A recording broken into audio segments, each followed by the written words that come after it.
Oh my husband made it. He's awesome.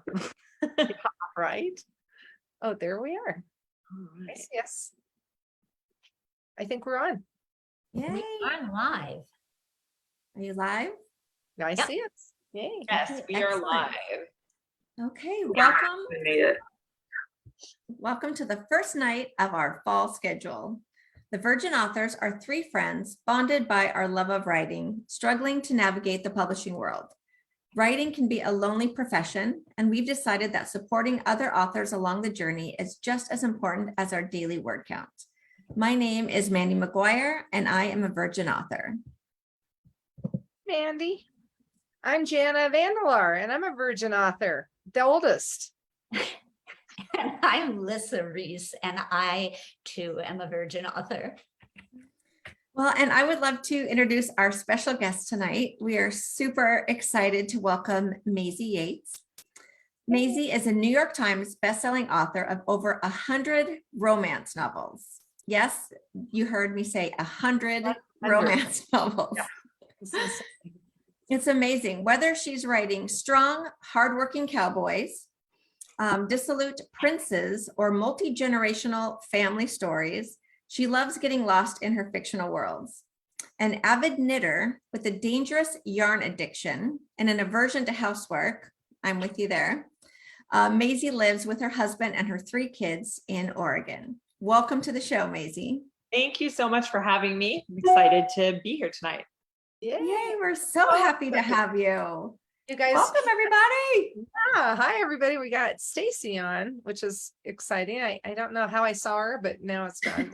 Hi, Stacy.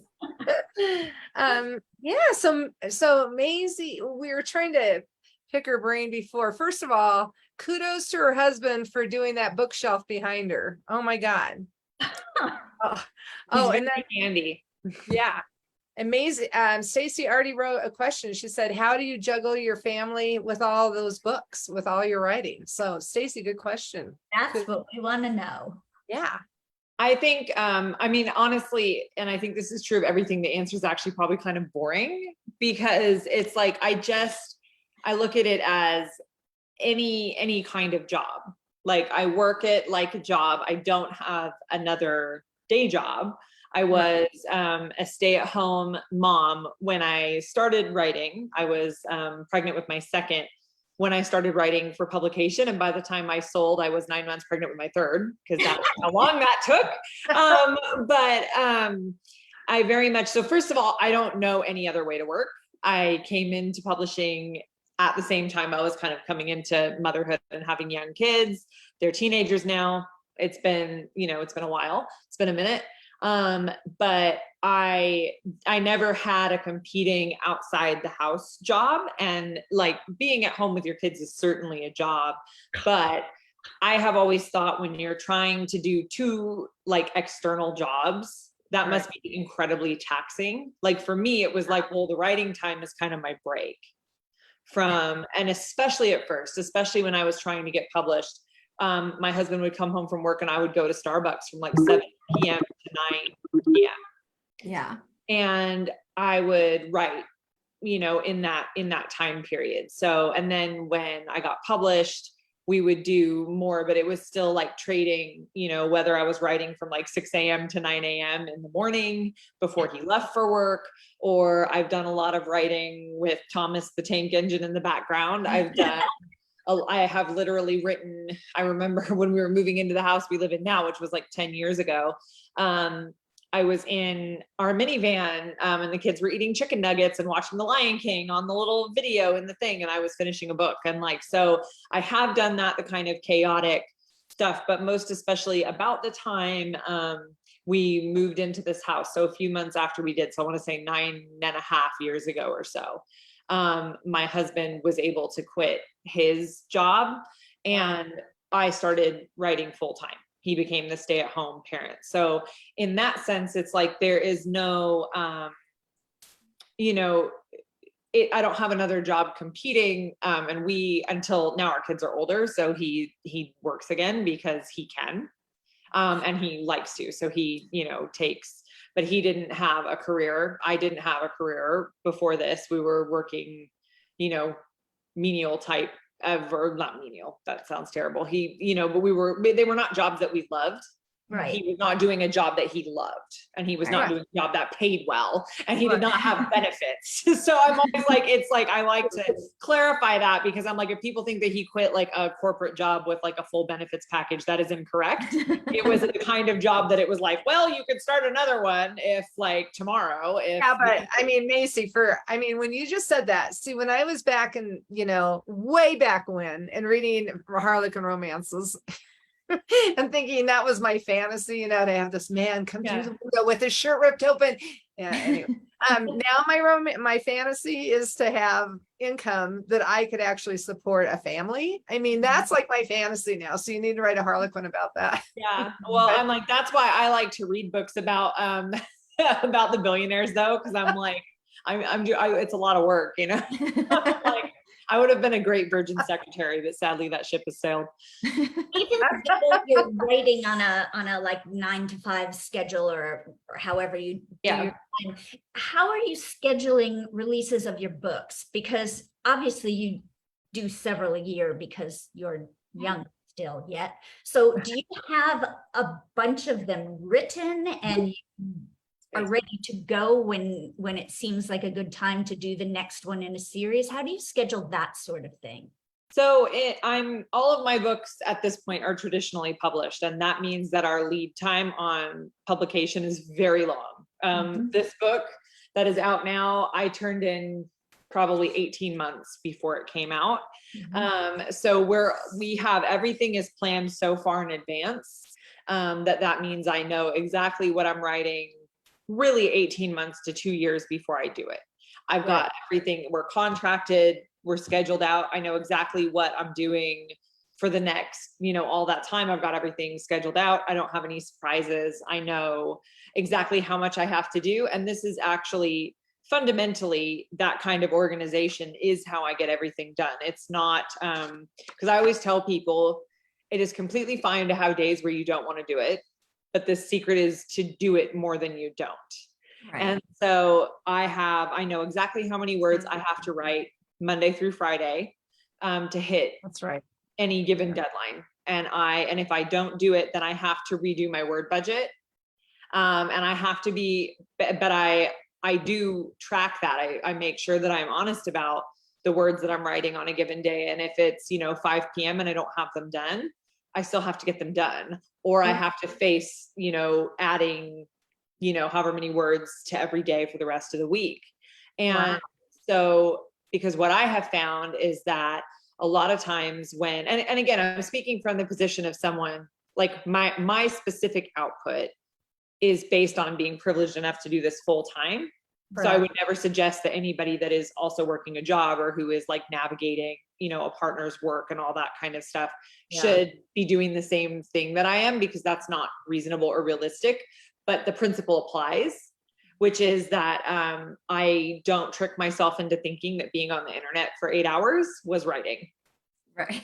Right. Because I feel like that's a big trap, because people are like, oh, I wrote all day and I didn't get anything down. And I'm like, if you wrote all day and there's no words, you weren't writing all day. Yeah. And if you're sitting there and there's no words coming out, then just get up.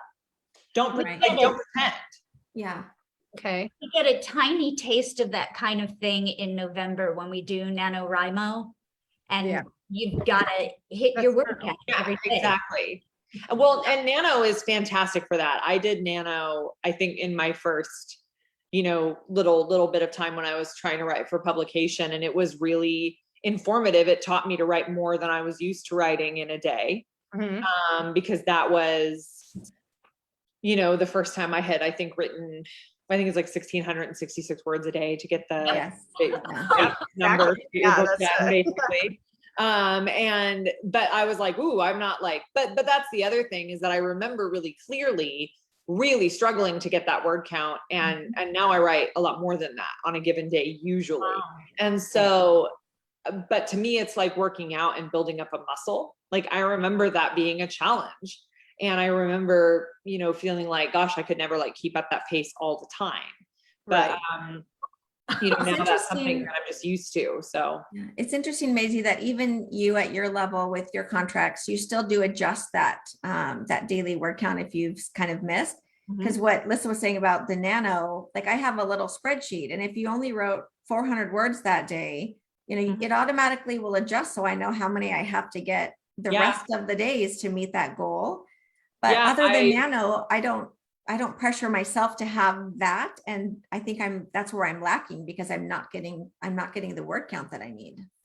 well, and that's why I do that. That's why I do either a daily or weekly word count, depending on kind of what's going on in my life. And I like to keep things a little bit free flowing too, because like sometimes you have a couple days where it's like, it's not happening. Like the last few days I've been organizing my office.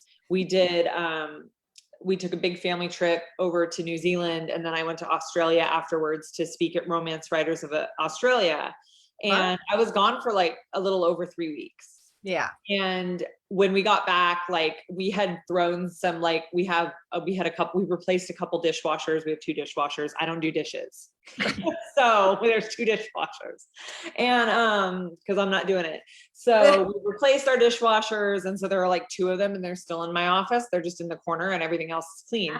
But it was like, I had all this stuff in the way, the shelving project, we were doing it, but it wasn't done. So there were books in boxes everywhere.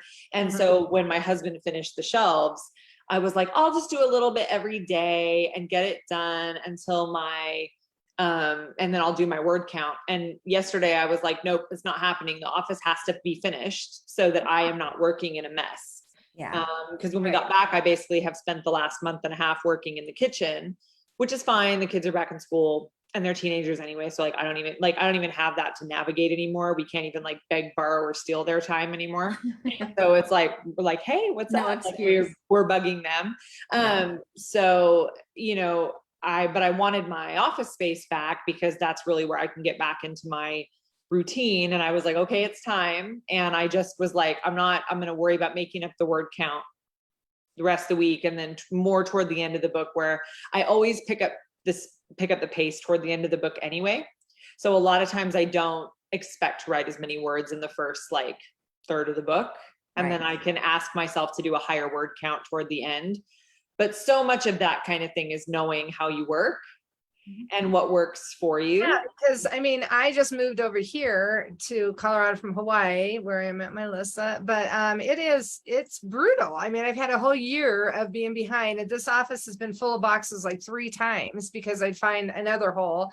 And then I'd put it off. And I mean, I guess you're making me feel better, but yet you're still able to keep it up.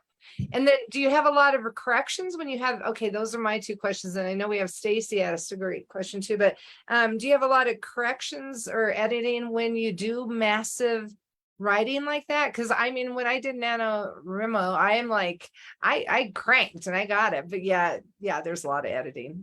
And what about research? Do you research your books, or are they not? It depends on the book, but I am a big proponent of researching as I go rather than getting in too deep, because I do find that there is such a thing as knowing too much and over explaining and really letting it take over the story. So a lot of times I'll be going along, and then I'm like, I wrote a cowboy book where they were veterinarians, and big, large animal veterinarians. And I was like, I need to describe this calf birthing scene, and YouTube is fantastic. So I'm like, I need to watch a video of people. How do you pull out a breech calf? And so I spent an hour or so watching a couple videos of like ways that you could get a calf out if it was stuck. And I felt like I could describe it. I've done the same thing with beekeeping. I've watched a lot of point of view videos of barrel racing to get an idea for how I would. So like, I tend to do things like that. And I don't, I was thinking something to do with your husband. that kind of research. But I'm just joking with you. We have a different friend who's very open about that she does all of her research for her romances with her husband. Mine is from like, I don't know, fantasy books that I read. No, I'm just, my husband's amazing. But no, Stacy Powell's really quick. She's been on with us, and we thank you, Stacy, for being with us. And I don't know if I can pull it back up, but I know, hi. She was great. We got to talk with her before. I'm not good at pulling. Okay, there you are. How did the conversation go in your head way back when you thought you wanted to write a book? I guess she's talking about when you first started writing. So way back when you're a teenager. No, when you're Well, I mean, I think that's kind of that is the truth though, because I was always a book person. And the minute that I learned how to use quotation marks in the first grade, I was really excited when they taught us that, because I was like, now I can write people talking to each other. And now I know the rules for that. I've been writing stories. And I think always derivative of whatever I was reading. But I've always made my own stories up in my head before I fell asleep. And they were always romances. Like they really were always romantic in some way.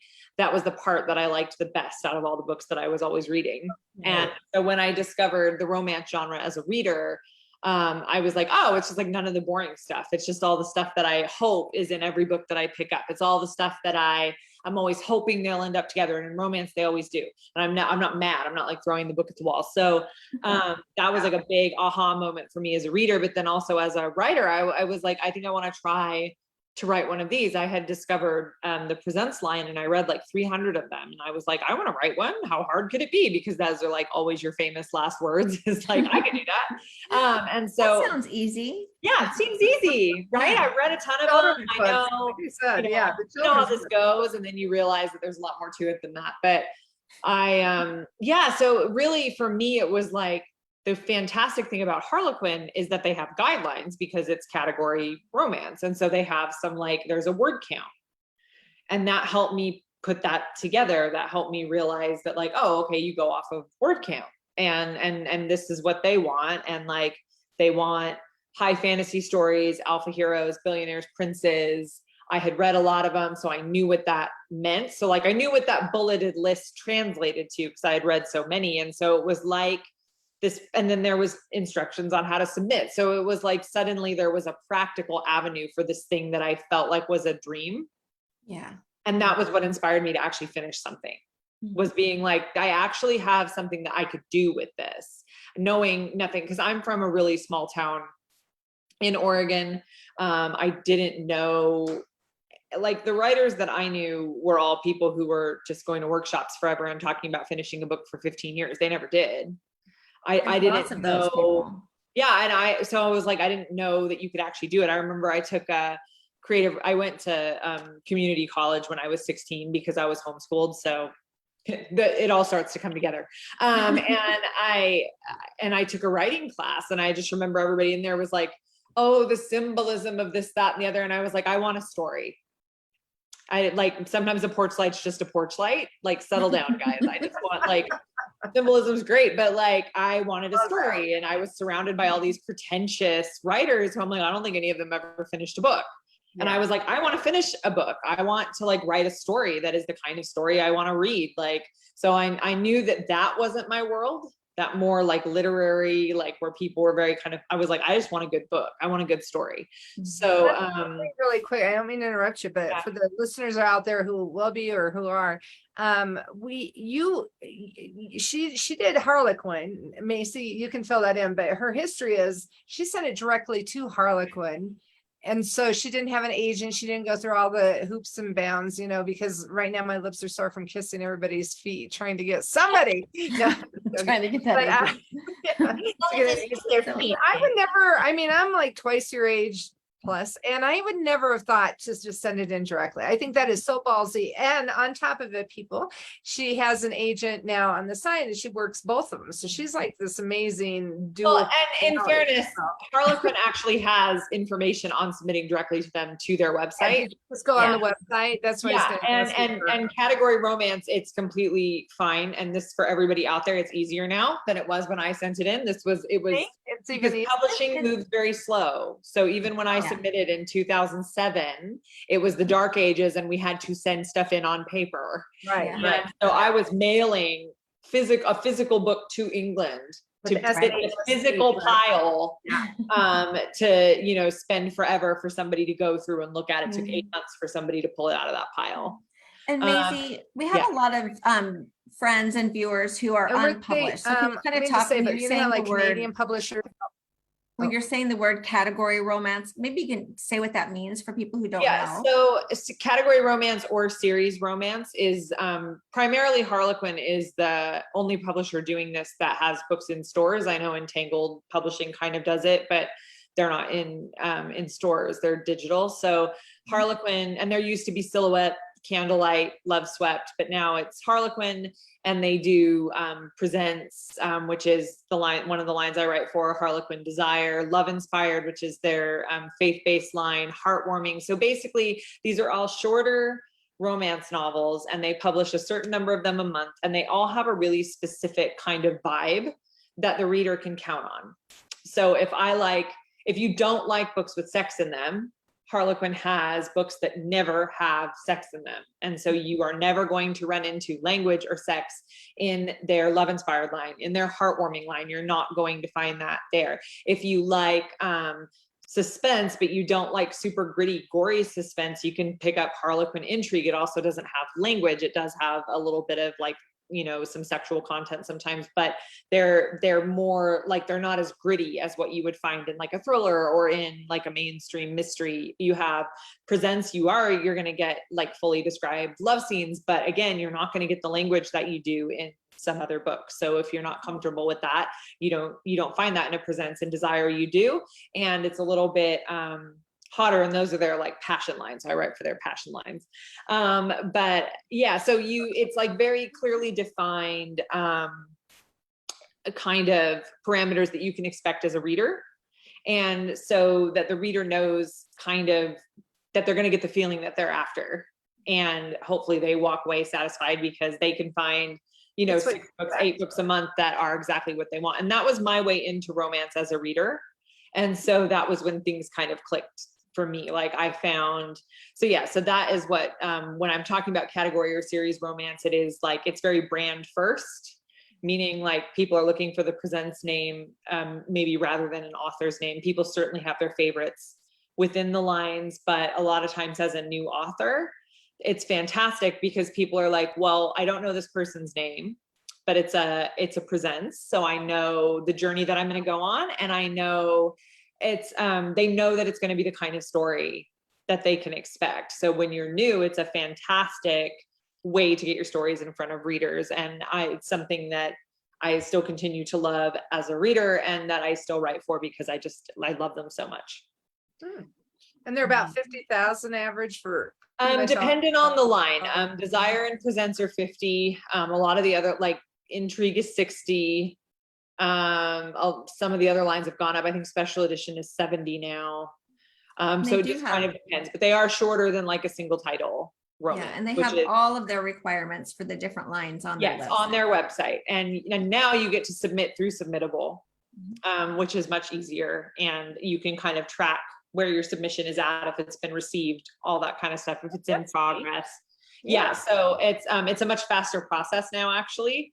It used to just take ages because, like I said, you were literally physically sitting in a stack that somebody had to like put in their backpack and take home with them on their off hours if they were ever going to get around to it. So I think it's like it's much easier now. I still have the envelopes down here in the little boxes because I used to do it way back, with the agents, but just occasionally whenever I would do it. But it was such a hassle with the SASE, the they could send it back and say yes or no, Yeah, my first submission was like that, and then my editor that I was working with at the time, after we had done like a round of revisions together, she gave me her email address, and I got to then email her directly. I was like, ooh, I wasn't published yet, but I was like, I have like a direct line to an editor now. So that was kind of neat. No, it's so cool. That's like even way back then.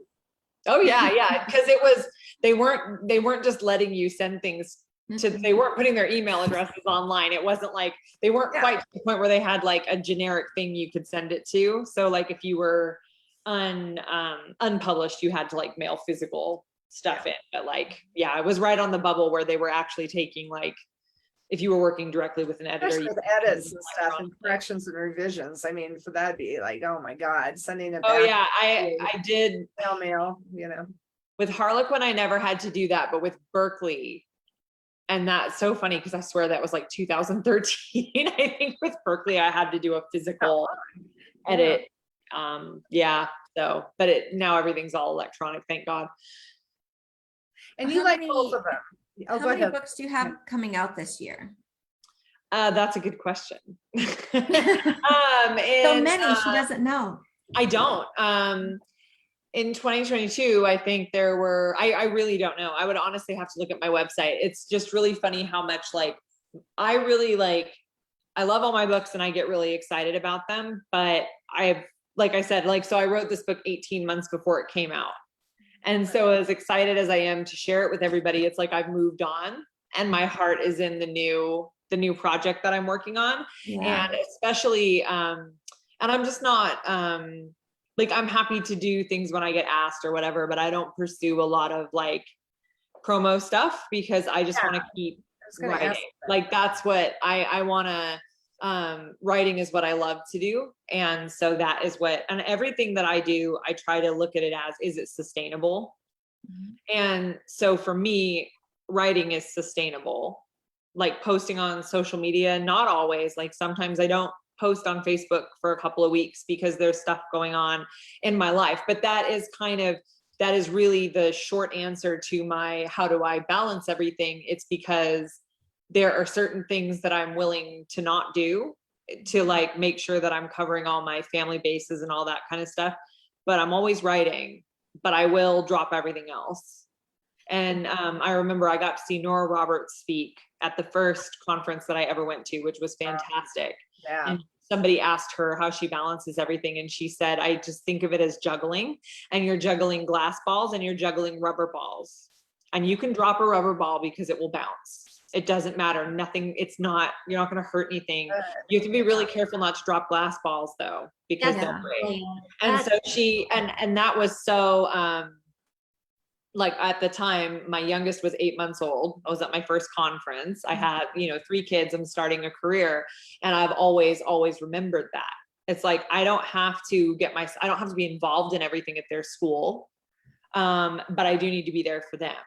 But I don't need to do, 90,000 goodie bags for a birthday party or whatever. Do you know what I mean? Like, it's like, it's like, I need to be there for them. Yeah. But I don't need to do everything. And I remember that was another thing, was I met really early on this author who was she wrote romance, but she was also, she is also still, because she was never going to quit her job. She's a pediatrician who did remote work in Alaska in places you could only access by plane.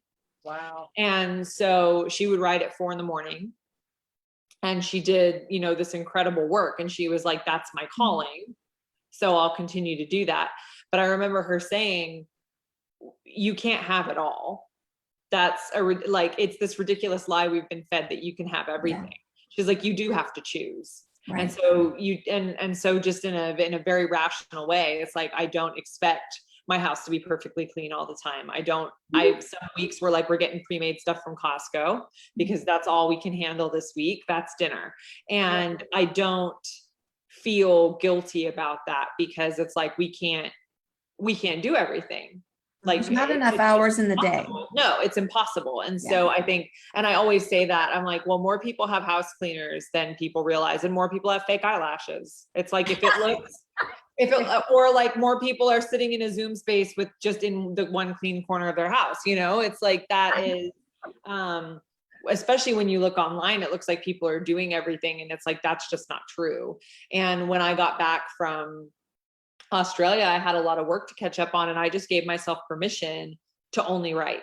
I was like, I'm not being balanced at all. I'm not working out. I'm not cleaning house. I'm not cooking. Like, it was all easy stuff, or stuff my husband made that I wanted to eat. Like, he's completely willing to cook. I don't like his cooking as much as I like mine. So I'm like, he would do it. There'd be no conflict there, except I'm really picky. So that's awesome. I am sorry, we are all out of time for this episode. I love this. I have so many questions. I know. Well, we appreciate so much you coming on, and I wish we had more time, because we do all have more questions. You can find Virgin Authors here on Facebook Live, third Thursday of every month, and you can find more information about each of us on virginauthors.com. Yeah. In October, we have Jackie McMurray coming on. She's talking about critique groups. And in November, we have Noelle Salazar, who's going to talk to us about traditional publishing. We've talked about self-publishing, and we've looked into small press publishing, and now Noelle's going to give us this. Yeah, I'm listening. I think that's good. Oh my gosh. Want to know. And Maisie, I should have put yours on there. MAISEYYates.com. Yeah. And you can find MAISEY. me on Facebook, on Instagram, on TikTok, being an idiot, or on my website. So just all of it's under my name. To be Hey, if anybody out there is attending the PNWA conference next weekend, please reach out and say hi. All 3 Virgin authors are going to be there. Thank you so much for joining us. I wish you were going, Maisie. Are you still up in Oregon? Yeah. Yes. I'm down south. Oh, So I'm like 5 hours from Portland. I'm all the way down at the bottom. Yeah. Yeah. Well, next time we're driving through there, or I'm driving through there, because these guys are further away, I'll reach out to you and say hi. I know. We've got a great bookstore here where we do a lot of like fun events, and like just we do a romance book club there once a month. It's really, really fun. So and if you're near Yakuts, Oregon, Yates, no. saying Yates, YACHATS. Yahats. Yeah, but Okay, no. all right, you guys, thanks so much for being here, and have a great night. Really, thank you. Thank you very much.